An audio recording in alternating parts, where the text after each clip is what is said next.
A young woman went missing along a desolate highway. The case became known as the Lil Miss Murder in reference to the vanity plate of the car she was driving. But to her family, she was Lisa Marie, and the journey for answers would take over 14 years. I'm Charlie, and welcome to Crime Lines.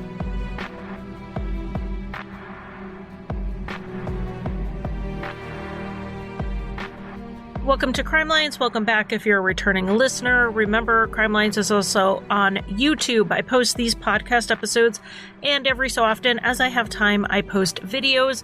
I do have a recent one on the Summer Wells case up now if you want to go check that out. On to today's episode. My friend Jess provided a lot of the background research for this episode, so I want to thank her for her work. Local journalism in the Casper Star-Tribune and the Billings Gazette were huge sources, as were court documents.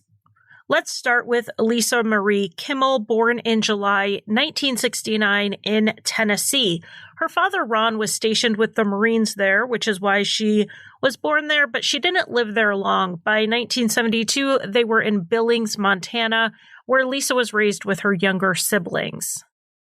As a teenager, Lisa got a job at the fast food chain Arby's. Her mother, Sheila, was actually the director of operations in that area, while 14-year-old Lisa, of course, was just a store employee. But she actually really loved the job.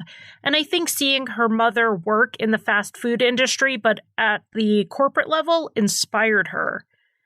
Sheila's job meant that she spent a lot of time in Denver, Colorado. Denver is a good 7 or 8 hours from Billings, so she lived in a company apartment there while she was in town. And that's another way Lisa followed in her mother's footsteps. After she graduated from Billings Senior High in 1987, Lisa moved to Denver as well. She was managing an Arby's restaurant in the area and was soon promoted to unit manager. Her parents did encourage her to go to college, especially after she was awarded a scholarship to pursue accounting, but that really wasn't what Lisa wanted, at least not yet. She liked the pace of working in the store and not in an office, and she didn't want to go to school to just end up doing something she wasn't sure she wanted to do. Her parents respected her decision to continue her path in the restaurant industry, though they saw in the big picture that some college would probably benefit her in her career. But they decided to go ahead, give her this gap year to work and figure things out before they brought up college again. They knew Lisa was strong and independent, and she was also focused on her goals, so she was going to do it her way.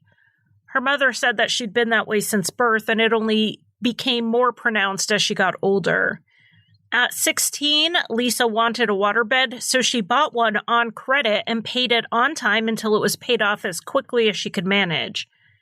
When she decided she wanted a brand new car, she went out and bought it on her own. It was a black 1988 Honda CRX, and Lisa drove it home before anyone even knew she went out to buy it. She just did it on her own.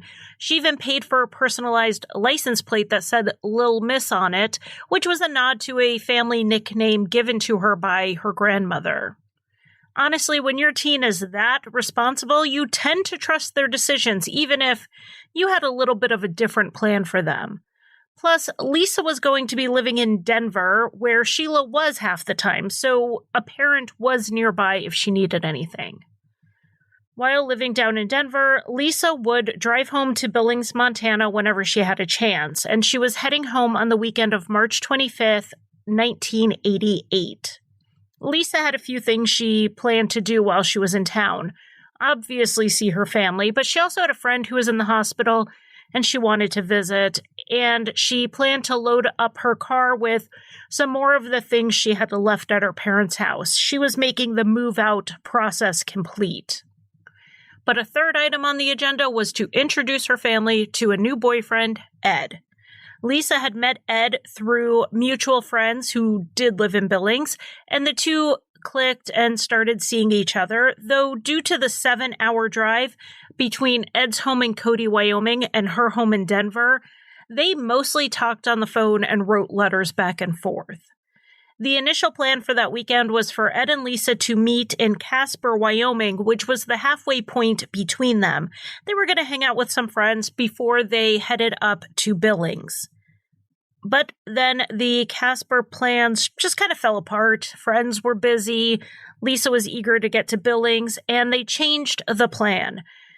They decided instead Lisa would drive all the way to Cody to meet Ed late Friday night, and then on Saturday they would drive to Billings together, getting there at some point in the late afternoon. This change in plans was actually pretty big, to be honest. Lisa was doubling her drive time, and because she worked until about 3 on Friday, she would be driving by herself through remote areas really late at night. When the plans changed, Lisa's mother, Sheila, who was in Denver at the time, suggested that they drive back to Billings together. Sheila had a plane ticket to fly home for the weekend. She had plans to go skiing while Lisa was in Cody with Ed. But since Lisa had never driven to Cody before and it was a long drive, maybe it would be better to have another person with her. This is a classic mom move. Drastically rearrange your own plans to make life better for your kid. So Sheila offered this new plan to Lisa, but Lisa's car was a 2-seater and she was picking up Ed on the way. So Sheila said maybe they should take her car. And Lisa said no, it would be fine and it would be better if they just stuck with their plans. Sheila sat down with Lisa. They went over the map to be sure Lisa knew where she was going, since it wasn't like Cody was directly between Denver and Billings. She would have to change highways and go in a direction she wasn't so familiar with. After they went over all of that, Lisa took Sheila to the airport and Sheila flew back to Billings. On Friday, March 25th, 1988, Lisa left work around 3 p.m. Records showed that she was on the phone around 4 p.m. with Ed. According to Ed, Lisa was just telling him that she was running a little late and she planned to leave around 5 p.m.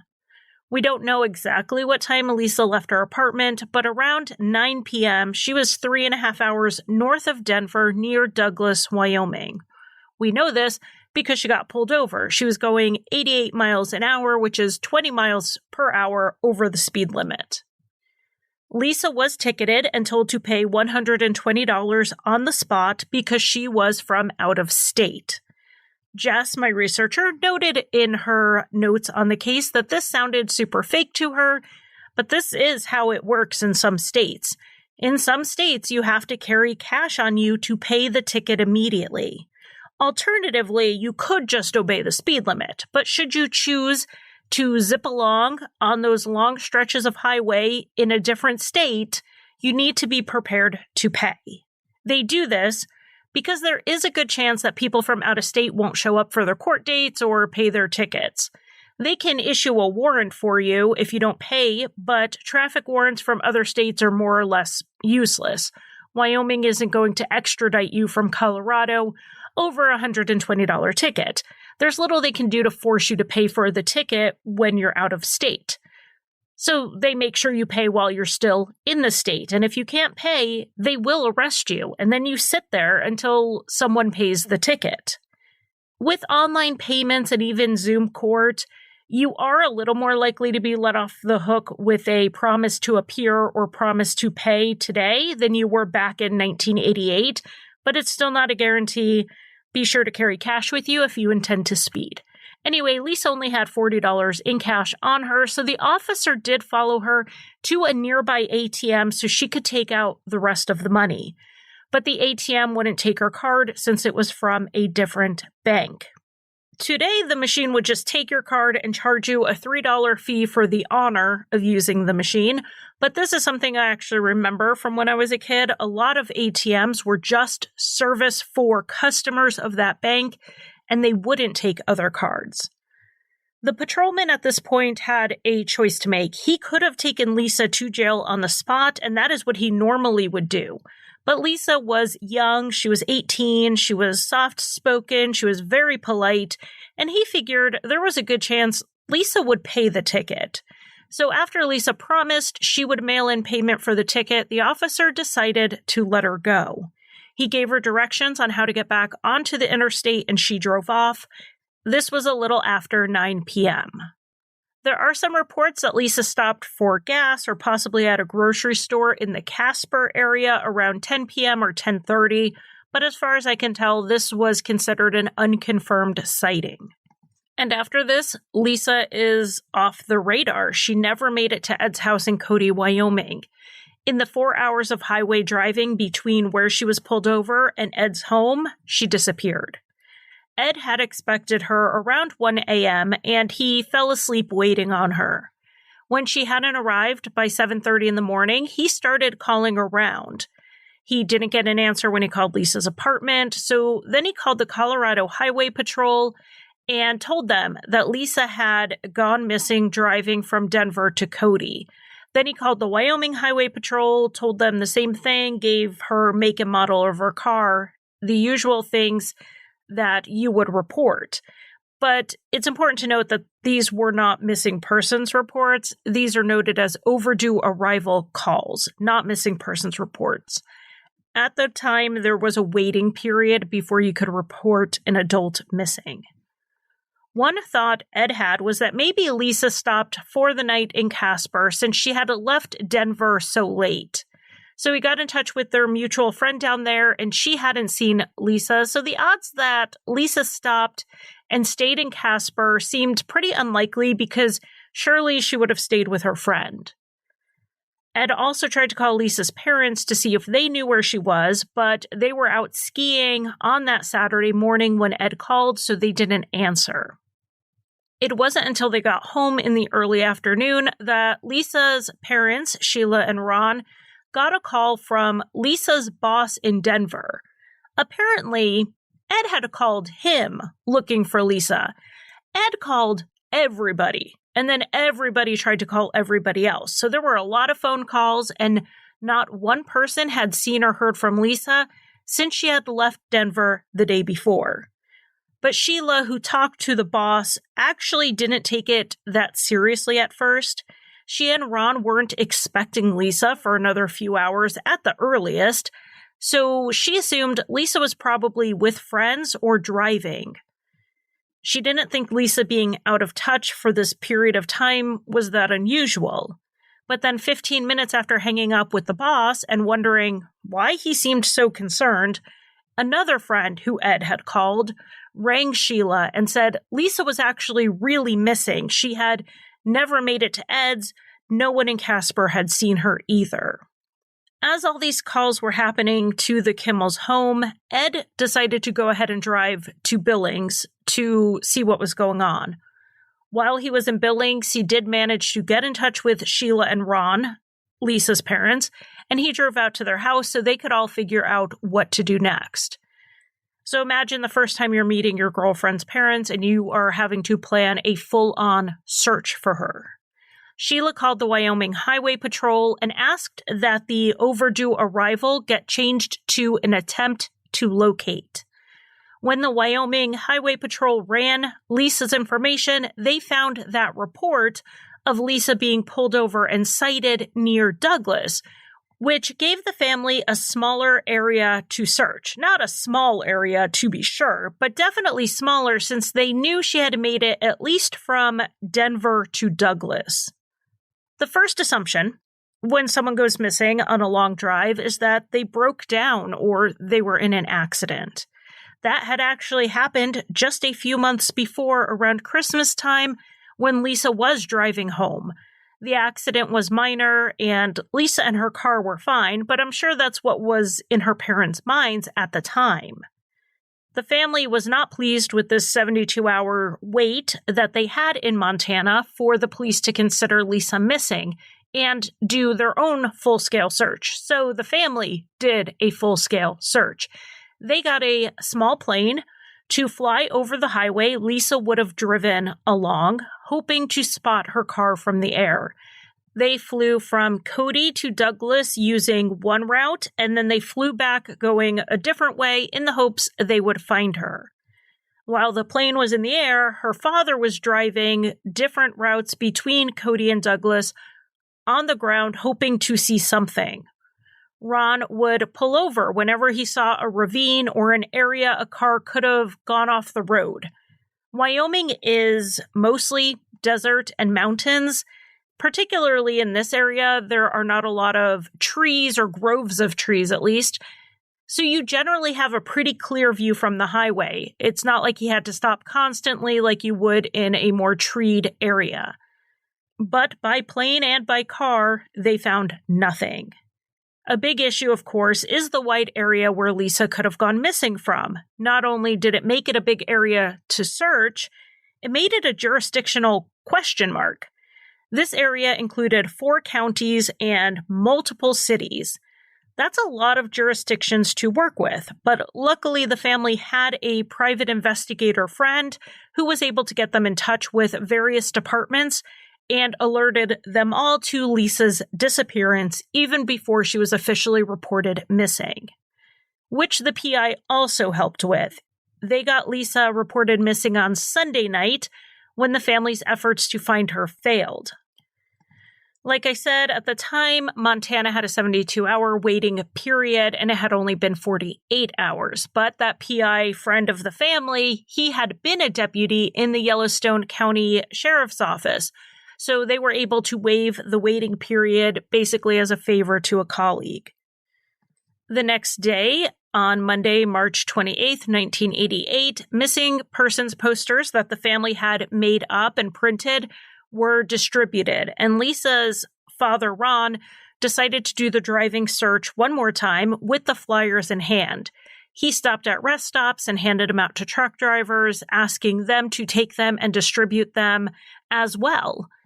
Lisa's mother, Sheila, she focused on getting the media involved.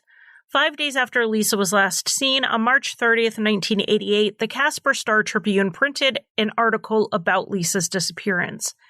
They mentioned some of the places witnesses had called in, saying that they saw Lisa's little Honda. These sightings were from south of Billings, Montana, all the way up north until you're practically in Canada. But there was really no evidence Lisa had ever made it out of Wyoming. Because Lisa had a vanity plate, rather than the usual randomly generated numbers and letters, you'd hope that they would have gotten fewer false tips than an average case. But one investigator said people were calling in pretty much every little black Honda they saw.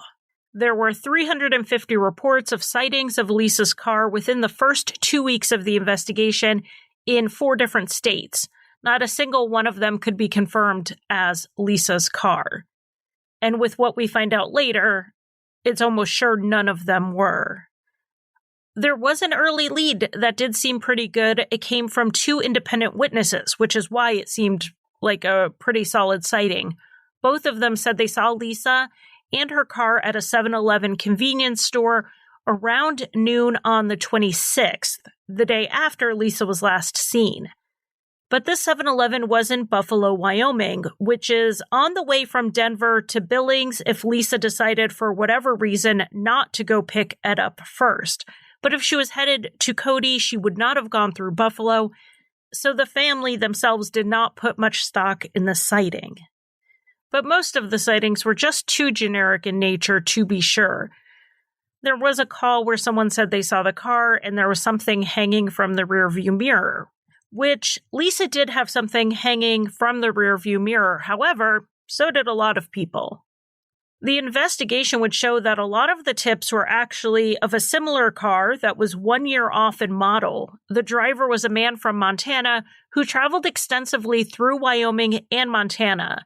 He worked with the police to give the where and when of his travels, and he definitely accounted for some of these sightings. There were also 2 other similar cars in the Casper area where 15 people reported seeing Lisa's car the night she went missing. It was almost impossible to rule out which of those sightings were Lisa's car and which could have been one of those similar cars. It took a lot of man-hours to follow these tips, something that law enforcement agencies in both Montana and Wyoming were struggling to provide. In the late 1980s, when Lisa went missing, the 2 states only had about 1 million citizens combined, in spite of being 2 of the top 10 largest states in land mass. So it's a lot of physical land to cover without a lot of law enforcement to do it. So a fair amount of the searching was organized by the family, the community, volunteers, and though the family did not ask for financial help, a lot of people came together to help fund the costs. Ever tried reading while jogging, cooking, or even juggling flaming torches? Yeah, it doesn't end well. But with audiobooks.com, you can conquer books without the circus act. Dive into over 450,000 titles, including more than 10,000 free ones. Get hooked on a bestseller, find your next obsession, or finally read that classic you've been avoiding since high school. And here's the inside scoop. Sign up today for a free 30-day trial and snag your first 3 audiobooks on the house. Sign up for your free trial at audiobooks.com/podcastfree today. That's audiobooks.com/podcastfree. And as search after search turned up nothing, the family and the investigators all believed foul play was involved. If Lisa had gotten lost, broken down, or been in an accident, she or her car would have been found by then. The suspicion that foul play was involved turned out to be correct, and it was confirmed on April 2nd, 8 days after Lisa disappeared. It was around 2:30 p.m., and a man named Greg was fishing along the North Platte River in Casper. He was there with his son, a friend, and then the friend's child as well. Greg stepped up the side of a bank and looked over, and there he saw a woman's body in about 18 inches of water. Greg had just heard a news report about a missing woman from Montana, and he immediately connected it to this body found. He and his friend first confirmed that the person in the water was definitely dead, and then they got the children out of there to go report this to the police. Fortunately, the kids were in a spot where the body wasn't visible, so they didn't see anything. When the news broke that a body was found in the Casper area, the police said they were unable to immediately identify the body, but everyone was making the same connection Greg did, that this was Lisa. And it would only take a day or two to make a positive identification. This was 18-year-old Lisa Marie Kimmell, and it was obviously a homicide. Lisa's body was found wearing just underwear and socks. The black and white sweater, jeans, and black flats she was last seen wearing were missing. Lisa had a severe head wound that had caused a skull fracture and brain swelling. That would have been enough to first render her unconscious and would have been fatal within minutes. However, the killer did not wait for that. He then stabbed her 6 times. 5 of the stab wounds were in a circle on her chest, and the 6th was to her upper abdomen. All 6 stab wounds hit major organs and would have individually been fatal. The cause of death was the bleeding, internal and external, from those stab wounds. Due to the lack of defensive wounds, it's believed that Lisa was struck on the head first and then stabbed. She made no attempt to block the knife, probably because she was unconscious. It is also possible it was because she was bound. Though she wasn't found with any bindings on her, there were marks indicating that she had been tied up at some point. A search of the area led the investigators to a bridge about a quarter mile from where Lisa's body was found, and it is called the Old Government Bridge. On that bridge, they discovered blood that matched Lisa's blood type. It was theorized that Lisa had been taken to the bridge, struck on the head, and once incapacitated, stabbed and thrown into the water.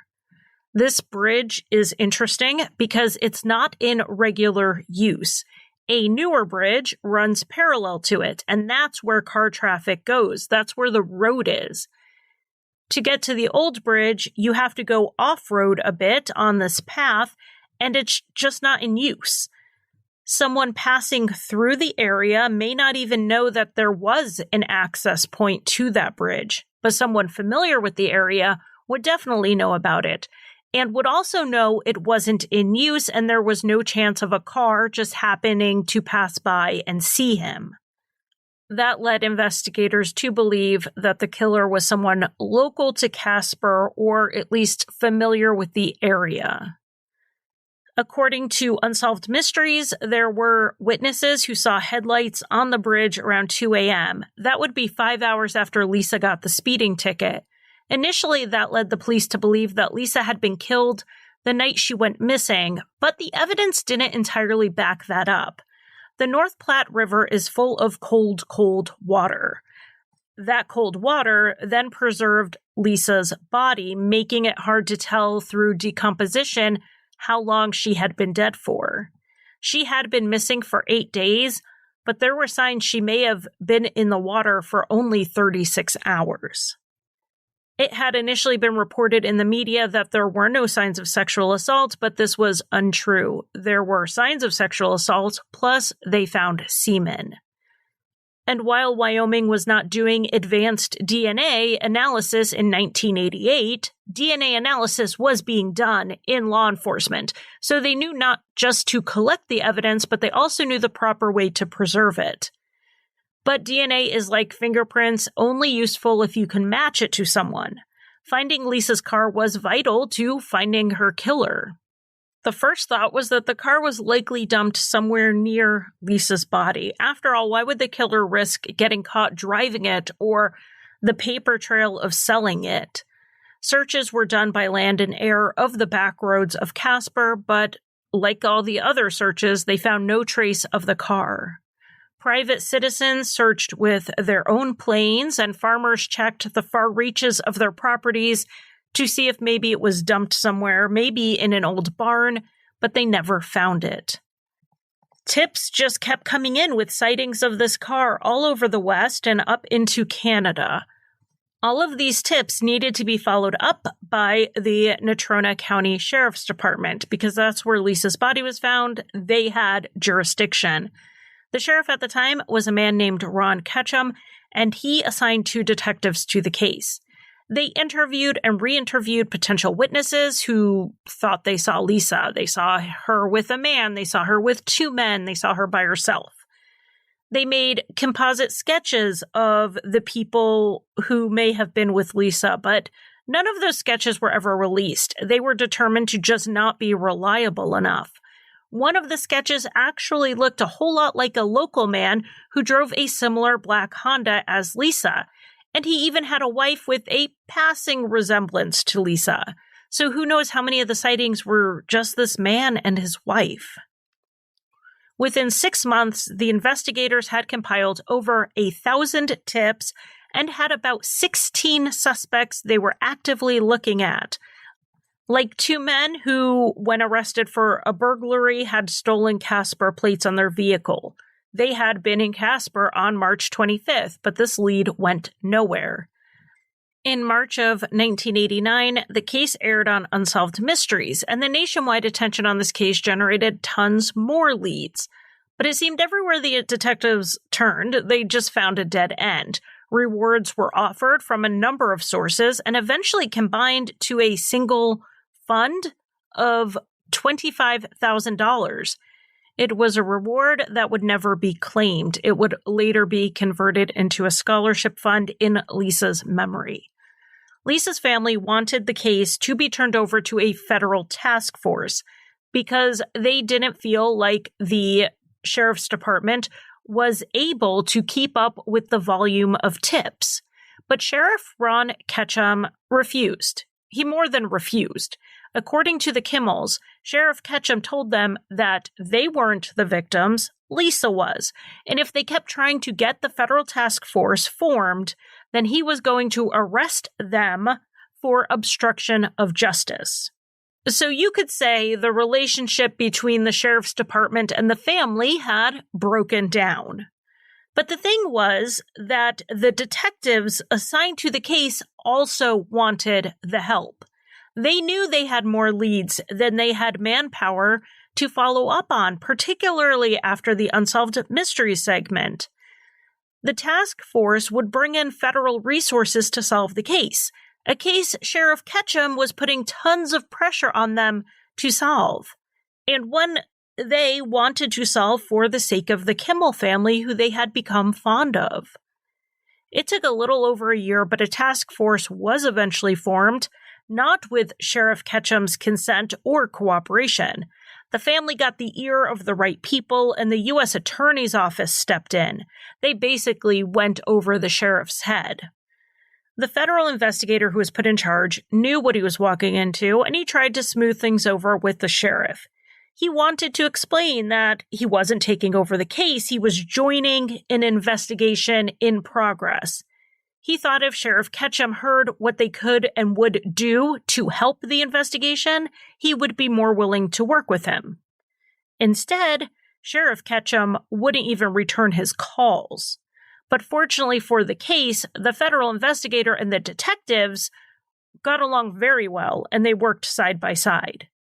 One angle that was pursued pretty aggressively at this point was the DNA from the semen found. It was the early 1990s, and now, with the FBI being involved, they had access to the forensics lab in D.C.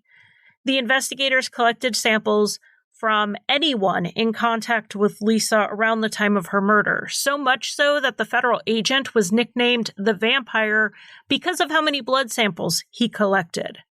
One person tested early on was Lisa's boyfriend, Ed, who had already been more or less ruled out based on his alibi and other evidence.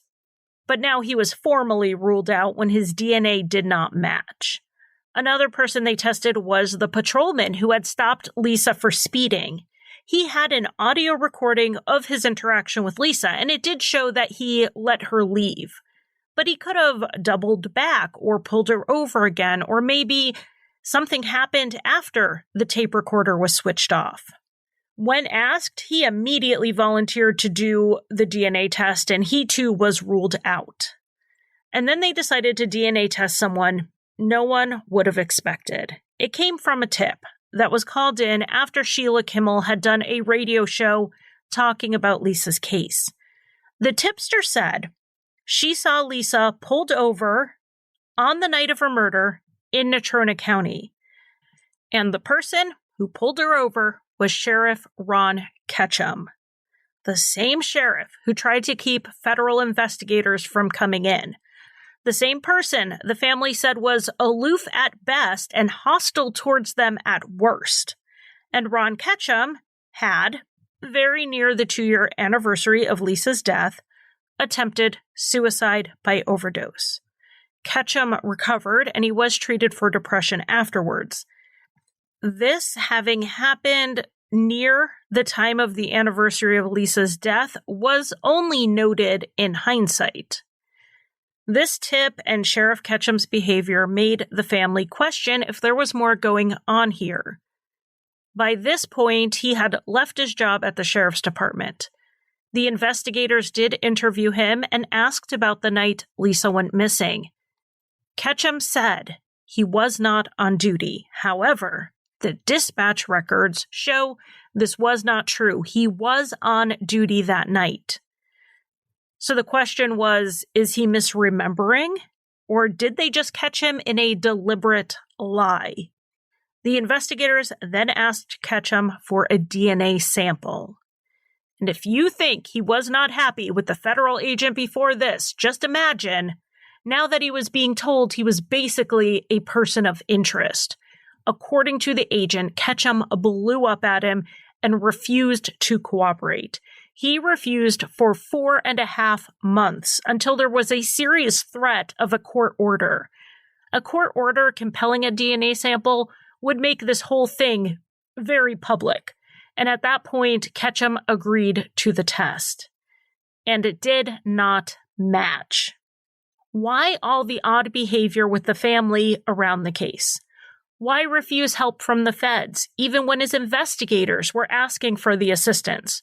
Why refuse the DNA test for months if he knew he didn't have anything to hide? From what has been said about him, Ron Ketchum was a troubled and complicated man, and he was one who kept his issues to himself. Whether it was his time in Vietnam or his time as a police officer or some other issues he never talked about, no one really knows what was going on with him. Nor is it, outside of the context of this case, any of our business. In May of 2000, Ketchum did complete suicide 12 years after Lisa's death, and in spite of rumors and whispers, it was not over guilt because he was involved in Lisa's murder. He had been completely cleared, and whatever his struggles were, it wasn't with this. The investigators had already moved on to other suspects, like an inmate in Oregon who promised information if he could make a deal with the authorities. In the end, it was clear he knew nothing. There was a drug dealer pointing the finger at some rivals, using information that had leaked out from the investigation to back up his claims. This again didn't pan out. And then there were also hints of a ritualistic aspect to the killing. Lisa had been stabbed 5 times in a purposeful pattern and a 6th time near the center. This wasn't some frenzied attack. If you connect 5 points in a circle, you can create a pentagram. There was a cultish group in the Casper area at the time, and some wore robes with a similar pattern to Lisa's wound pattern. About 20 people belonged to this group, and they cooperated with the investigation and were eventually ruled out. But the occult angle spread through the area like gossip tends to do, and by the end, the story of what happened barely resembled the truth.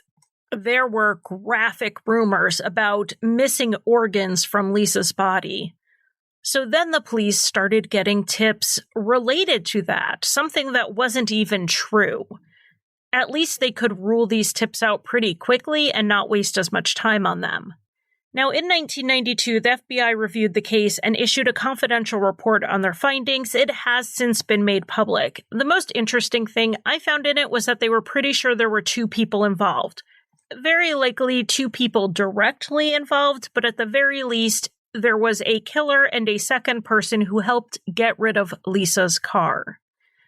They also said they didn't think Lisa would have stopped for a hitchhiker or someone who had broken down. As a young woman alone on the road, she would have been cautious, and that was in Lisa's nature. I mentioned earlier she had a minor accident when she was driving home at Christmas time. Well, when a county worker stopped to try to help her, Lisa barely cracked her window enough to speak with him because she recognized she was in a vulnerable position alone on the side of the highway. It was possible there was a staged incident like a fender bender, but it seemed most likely that Lisa was abducted when she stopped either at a rest stop or a gas station. As for the killer, the FBI said they believed that he or they felt no guilt, no remorse over the killing, and likely committed similar crimes already and would go on to commit more. The killer was a local with limited relationships with women and was likely under the influence of drugs or alcohol. Now, this list of information on the killer was interesting, but it didn't really help identify him in any way. It would take another decade and DNA to find out who did this. The match may have been made sooner if the databases were refined, perfected, and connected like they are today. While Wyoming started collecting DNA of anyone convicted of a felony in 1997, they did not connect to CODIS, which is the federal database, until 2002.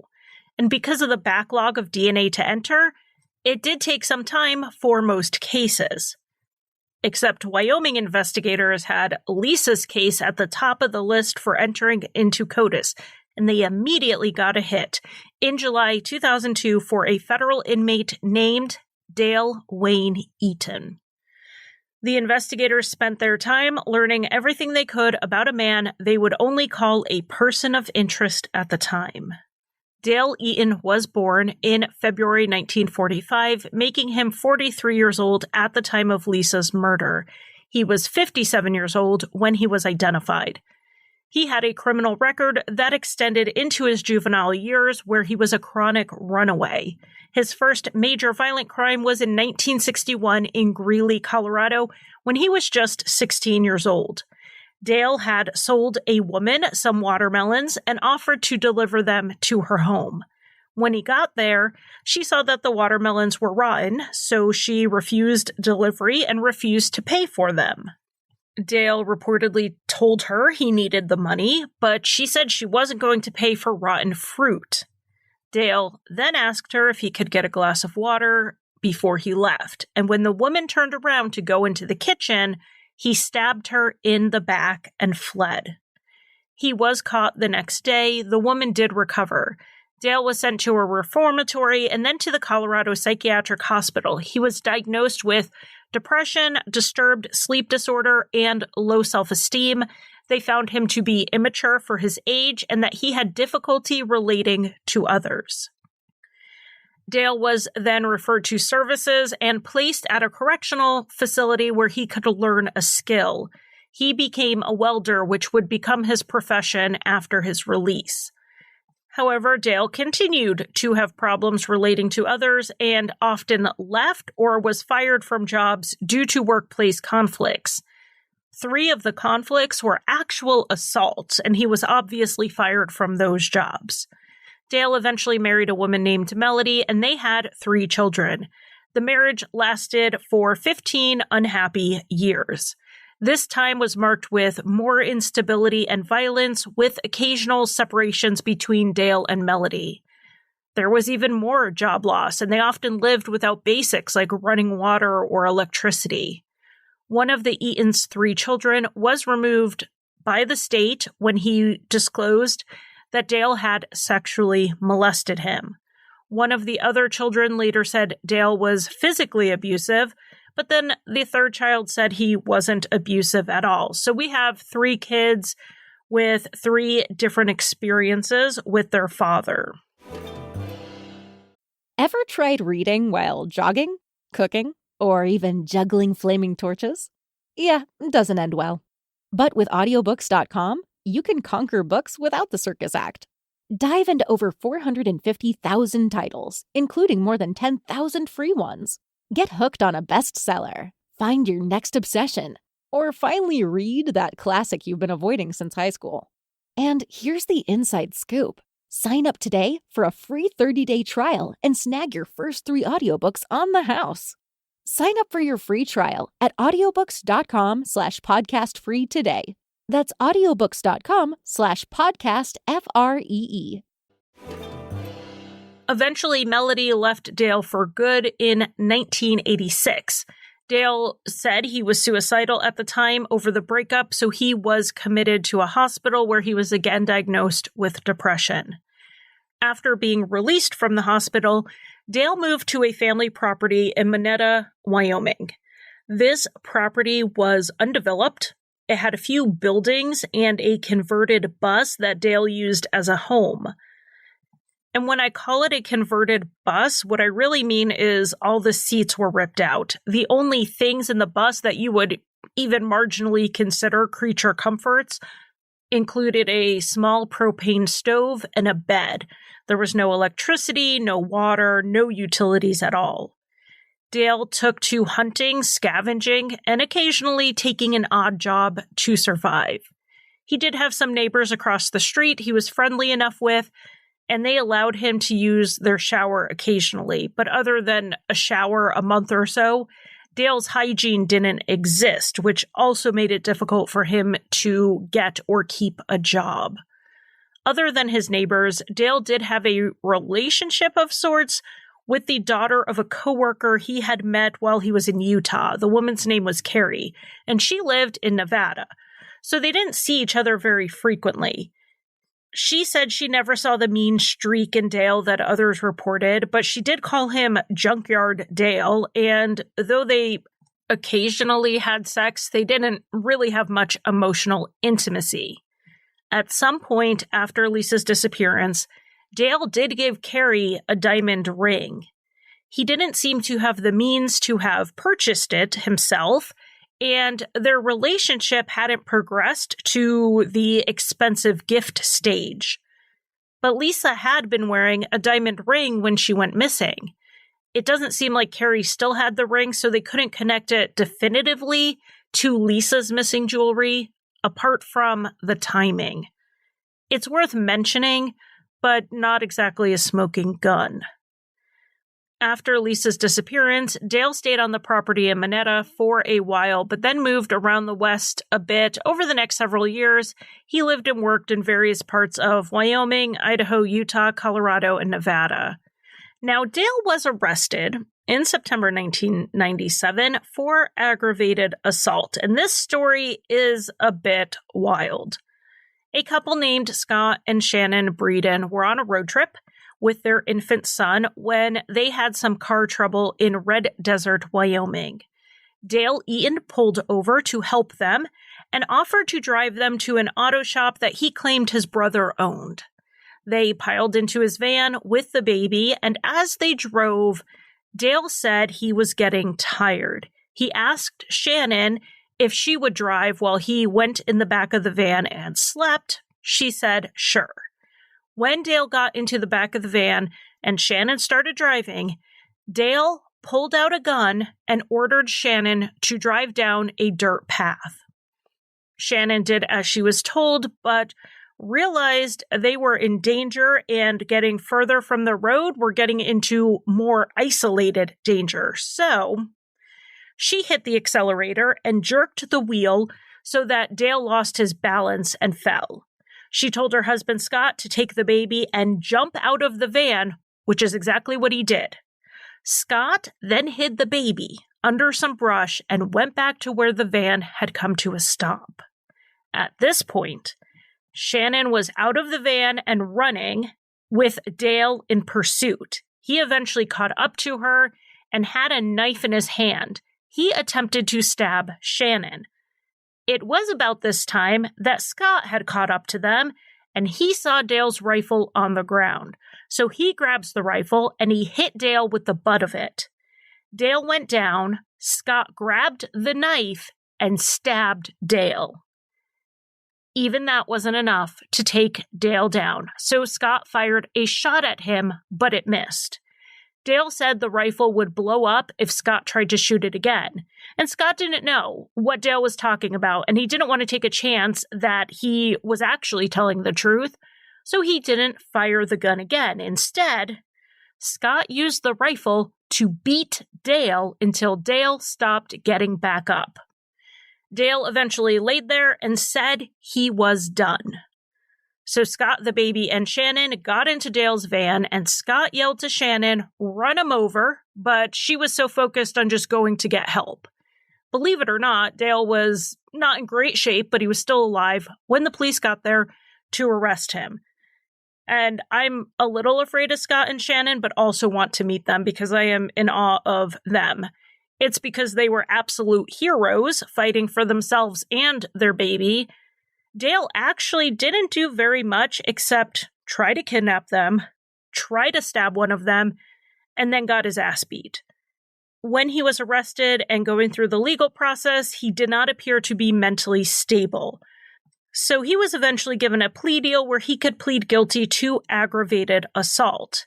He spent about 3 months in pretrial detention, and then he got a 2 to 5 year suspended sentence to be served in a halfway house in Casper, Wyoming, and he had to follow a number of strict rules designed to help him get his life back on track.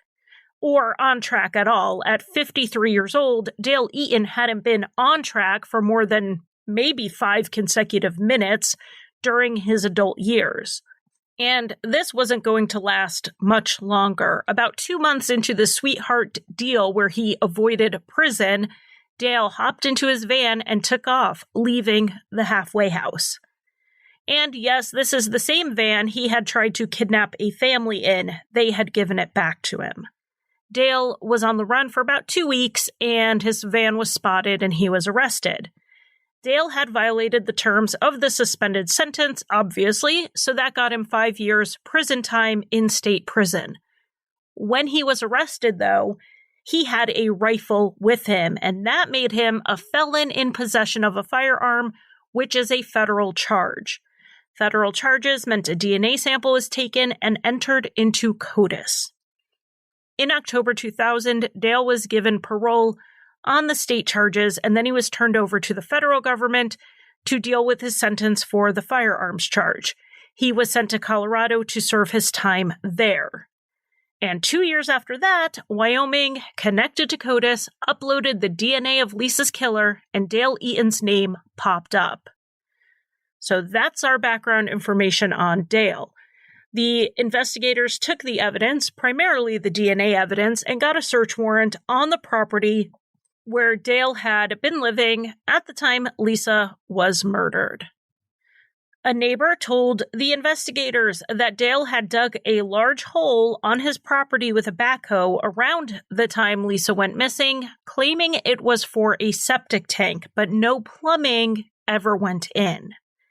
At this point, it had been 14 years, so the neighbor didn't remember exactly where the hole had been dug, and there were a few spots of disturbed ground. After checking a couple of those spots on July 20th, 2002, they found the hole they were looking for. Buried 6 feet down was Lisa Kimmell's car. The VIN matched Lisa's registration, and a piece of her Lil Miss license plate was found. Though the car was found on Dale's property and his DNA was found on Lisa's body, the authorities continued to only refer to him as a person of interest to the media for months. They were behind the scenes building their case, and they had several months to do it. Dale was in prison for at least another year, and it looked like he might be in there even longer. Back in September 2001, Dale was charged with manslaughter after he punched his cellmate so hard an artery ruptured and the man died. If Dale was convicted of that, he would be given even a longer sentence. So the investigators had time to process their evidence. They searched the bus Dale had sort of converted into a home. They tracked down the truck he owned at the time, even though it had gone through a bunch of owners. They were just really hoping to find some more solid evidence against Dale. In the bus, there was a small amount of blood found, but it was too small and too degraded to test. And the truck didn't yield anything useful. And then Dale Eaton was acquitted on those manslaughter charges. So he was slated for release from federal prison in June 2003. Time was running out here. Dale had absconded from probation before. They certainly didn't want that to happen again. The DNA match and the car found buried on his property was definitely a strong case. So in April 2003, Dale was charged with first-degree murder, premeditated murder, aggravated robbery, first-degree sexual assault, second-degree sexual assault, and aggravated kidnapping. He was held without bail. The state announced they were seeking the death penalty, and this case went to trial in 2004. I do just want to note here that though the FBI analysis of the case initially said they believed 2 people were involved, no one else has ever been implicated in this crime. So, the state had a jailhouse informant who came forward claiming that Dale confessed behind bars and said Lisa picked him up and offered him a ride. When he made sexual advances towards her, she ordered him out of the car, and that's when things turned violent. Whether the jailhouse informant was lying or Dale was lying, it's pretty clear someone was, because it's very, very, very unlikely Lisa Kimmell picked Dale up. Lisa Kimmell was 5'3" on a tall day. She maybe weighed 110 pounds. She was a fairly cautious person. Would she have picked up a 300-pound full-grown man in the middle of the night? She didn't do that. It's much, much more likely that Lisa pulled over at a rest stop and was abducted at gun or knife point. And there is actually a little bit of a clue as to which rest stop that was. Dale Eaton had no running water on his property, and he often used the facilities at the Walton rest stop. This is halfway between his home in Minetta and Casper, Wyoming. Lisa would have had to drive past that stop on her way to Cody. It's possible, even likely, that this is the point of contact for the two. The prosecution told the jury that Lisa was actually held by Dale for at least 2 days, but possibly up to a week before she was killed. That Lisa had been held for days as her family frantically searched for her was very shocking and upsetting information to those who followed the trial and had not heard that information before. Another piece of information that we hear at the trial was about a note found on Lisa's gravestone in Billings in October 1988, 6 months after her body was found. The note read, "Lisa, there aren't words to say how much you are missed. The pain never leaves. It's so hard without you. You'll always be alive in me. Your death is my painful loss, but heaven's sweet gain. Love always, Stringfellow Hawk." If you are as old as I am, or older, you may recognize the name Stringfellow Hawk. It was the name of Jan Michael Vincent's character on the 80s TV show Airwolf. Lisa's family and friends were immediately put off by this note. No one they knew would have used a fake name like this. Lisa didn't have some inside Airwolf joke with anyone. Yet this note definitely sounded like someone who felt her loss profoundly. It was suspected early on that the killer had actually left the note. The handwriting on the note was compared to Dale Eaton's and found to be consistent. In court, when this testimony was given, Dale had an outburst. He said he could prove where he was the day the note was left. Now, the note is honestly the least of the things Dale Eaton should be worried about providing an alibi for. Maybe the night of the murder would have been a good option, but either way, the defense couldn't do much to counter the note. They couldn't find a handwriting expert who disagreed with the state's analysis, or at least not strongly enough to exclude Dale from having written the note. The contents of this note weren't really terribly damning, except for the fact that Dale shouldn't have known Lisa. He shouldn't miss her since he never met her, unless he was the one who killed her. So tying this note to Dale was pretty big. Not as big as the car being found on his property or his DNA on her body, which were obviously the stars of the trial. And the defense knew that. They knew they had a losing case, so they tried to mitigate more than deny. They argued that this was not first-degree murder, that this was second-degree murder, basically not eligible for the death penalty. Bottom line, that's what they were getting at. This was going to be a hard sell because it wasn't just that the defense had to convince the jury that the prosecution hadn't proven premeditation required for first-degree murder. Wyoming has a felony murder law, which makes any homicide committed while committing another felony a case of first-degree murder.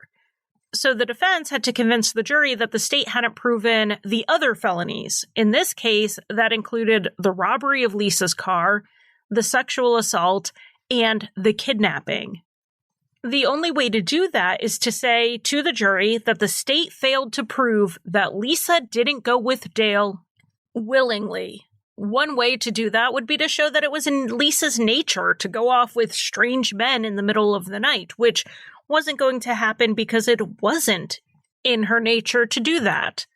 Another option the defense had would be to provide some character witnesses for Dale to show that he wouldn't have done all that he was accused of.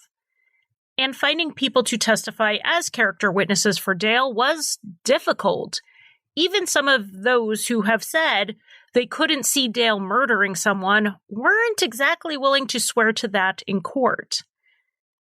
The defense basically just had to point out the lack of evidence that an actual kidnapping, rape, and robbery had happened, even though I think there is enough circumstantial evidence to prove all three, and the jury agreed.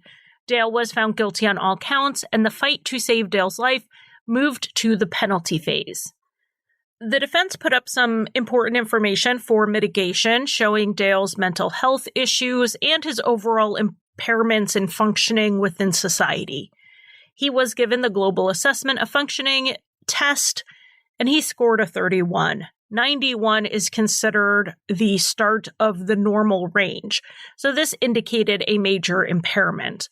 The psychological experts for the defense testified that Dale was under extreme emotional disturbance at the time of the murder.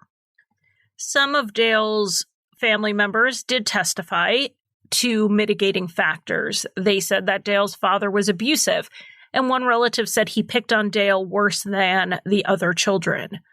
But the defense had some issues with this as well. They had more people who would and could testify that Dale's father was abusive, but these same people had some piece of information that would actually hurt Dale, like testimony about his own violent outbursts.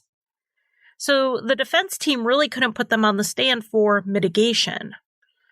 The jury then heard from a doctor that Dale had confessed to him about killing Lisa, but this story was a new one that hadn't been heard before. Dale said he came home on March 25th, 1988, to a car sitting on his property with what he thought were two people inside.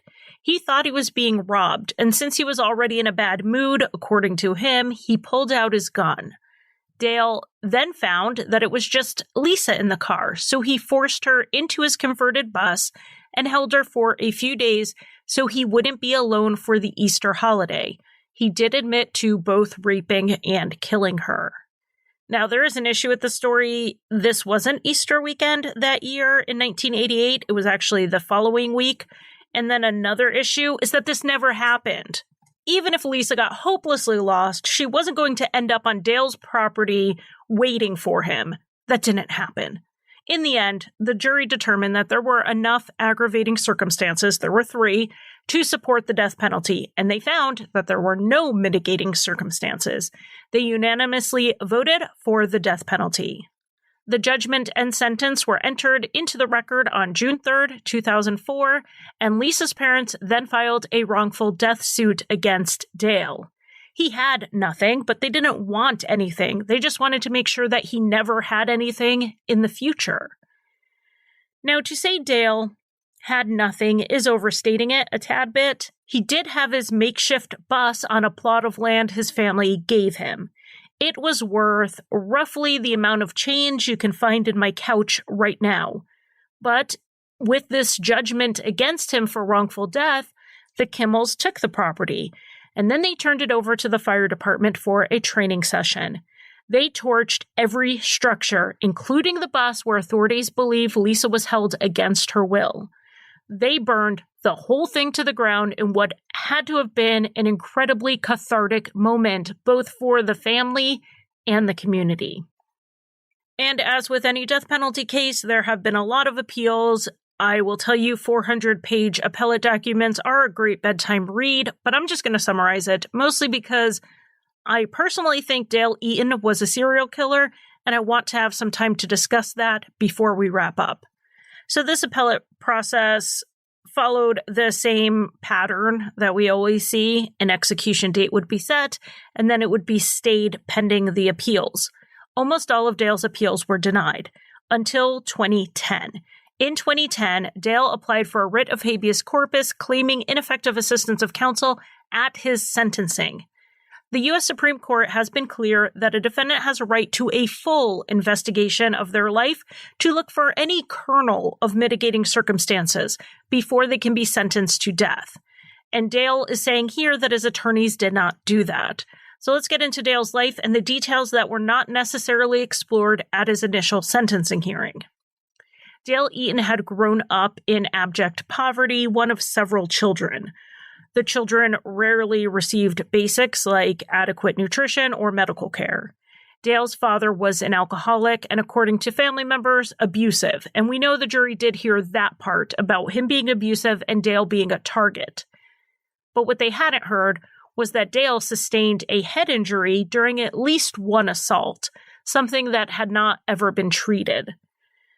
Dale's mother apparently tried to protect her children, but she was severely mentally ill herself. She would later be diagnosed with schizophrenia. In fact, at the time of Dale's juvenile arrest for stabbing a woman, his mother was in an institution after she attempted to burn down their house. At some point in his childhood, an aunt and uncle tried to step in to adopt Dale, and that was something his parents initially agreed to. But after 2 weeks, his father insisted that he return home, not because he wanted his son back, but because he needed Dale to work and help support the family. Dale showed signs of developmental delays and possible learning disabilities as a student. It's hard to say how much of his school performance was that and how much was his unstable upbringing. The family moved regularly, so he would just be dropped into whatever grade. He was finally promoted to the 4th grade at an age where he should have been in the 6th grade, and then spent only 15 days in school for the entire year. But then they moved again. School records weren't always submitted when he showed up at a new place, and somehow he made it to the 8th grade, even though his education was far below that level. This unstable childhood and history of mental illness should have been more fully explored and presented to the jury, according to the appellate court. So Dale was granted a new sentencing hearing based on this appeal. The state had 120 days to hold that hearing, or Dale's sentence would automatically become life without parole. But here we are in 2021, and that hearing is still on hold. It was initially put on hold while other appeals went forward in relation to the trial, not just the sentencing. Those appeals have all been denied. The U.S. Supreme Court decided not to hear the case. So then Dale's attorneys said he needed a mental health evaluation done to see if he was even competent to be resentenced. According to his attorneys, Dale is mentally ill and extremely paranoid. He spent 30 days in a psychiatric hospital being evaluated in April of 2021. If he is found competent, Dale will then return to court to be resentenced in a sentencing hearing that has been on hold for over a decade. So yes, we just spent an hour covering a solved 1988 case, and I still am waiting on updates and will probably have them by the end of the year. Such is the way with this appellate process. But here's the bottom line with resentencing. Wyoming has not executed anyone since 1992. Dale Eaton is now 76 years old. The taxpayers of Wyoming are spending a lot of money to keep this man on death row just so he can die of something else that isn't the death penalty. I have strong views on the death penalty. I also have strong views on not wasting money. And those positions are in agreement with each other here. The end result of this process will be the same. Dale is going to die in prison, and he's not going to be executed. Just save the time and money and let him have this life sentence, and maybe use it as a bargaining chip. Dale Eaton is in prison. He isn't getting out, but he's in prison for all of the crimes he has committed. A lot of people, including me, including the FBI, don't think so. The initial FBI report, before they even had him as a suspect, said it appeared he had done this before and would likely do it again. And we know Dale attempted to kidnap a couple and their baby nearly a decade after Lisa's murder.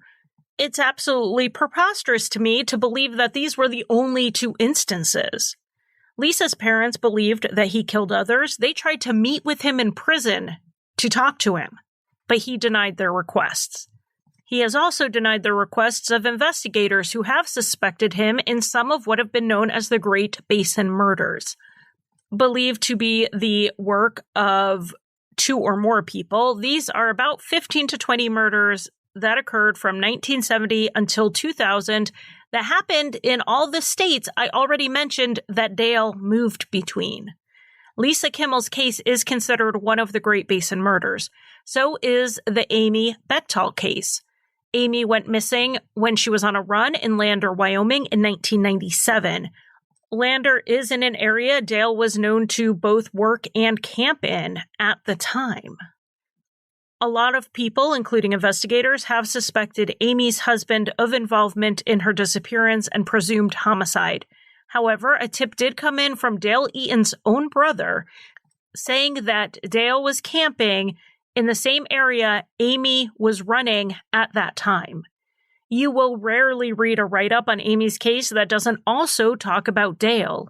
He, however, has refused to say anything about the case. Dale has only been convicted of killing Lisa Kimmell, but he is on the person of interest or suspect list of up to 7 other murders. That number does vary based on who you ask. As a serial killer, Tracing Dale's whereabouts would be very difficult. He had no bank accounts, credit cards, or any of that. He paid cash when he had it, and he would be out of touch with people for periods of time. Because Dale didn't live a conventional life, he barely even had utilities in his name, so identifying where he lived and when is very tricky. When I looked into the possibility of Dale Eaton as a serial killer, I was thinking I need to send this to Josh Hallmark from the True Crime Bullshit podcast. Maybe he could cover this for a season, but I realized there is no trail to follow like he did with Israel Keyes and with Kelly Cochran. So while Wyoming fights over whether Dale Eaton belongs on death row or not, it seems we will always have a question mark about how many victims he truly had. Thank you for listening. You can find Crime Lines on Facebook, Twitter, Instagram, and TikTok. Crime Lines is also on YouTube, where I post 2 to 3 true crime videos a week, including an occasional after show where we go over any visuals from that week's podcast episode. Crime Lines is also on Patreon, where I offer early and ad-free episodes as well as bonus content. Visit patreon.com/crimelines. And if you want to buy me a coffee, the official drink of Crime Lines, you can give a one-time donation at basementfortproductions.com/support. And if you need a palate cleanser after listening to heavier true crime shows, check out Rusty Hinges, an occasionally funny history, mystery, and true crime podcast that I co-created and write for.